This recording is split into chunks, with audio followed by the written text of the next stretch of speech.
Hey, it's Rob with InyoPools.com. I just wanted to do a quick video on how to identify the make and model of a cartridge filter in case you need parts, maybe a lid or an O-ring or the cartridge. So we've done other videos where we talk about how to ID the cartridge, and we can link to that, but this specifically would be to ID the make and model of the filter.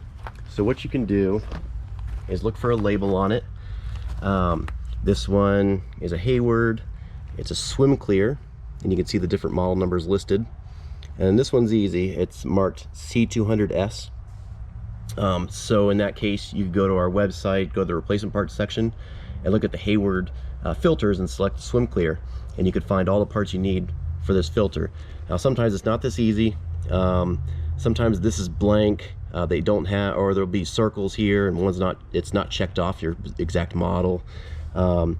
So in that case, what you could do is turn the pump off, bleed the air, loosen the clamp, and take off the lid. And then what you can do is look for the part number on the cartridge itself. Pretty much all replacement cartridge and originals are going to have a part number molded into it. So you could take that part number, punch it into our website, and it'll bring up probably the cartridge, and it might bring up the part schematics, but you can click in there and find all the parts for your filter.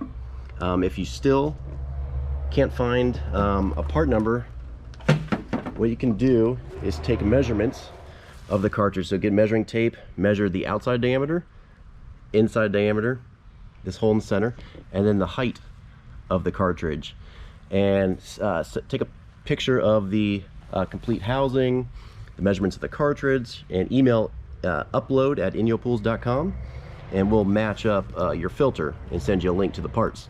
But if you have any questions about cartridge filters or anything pool horsepower related, visit us over at InyoPools.com. Thanks for watching.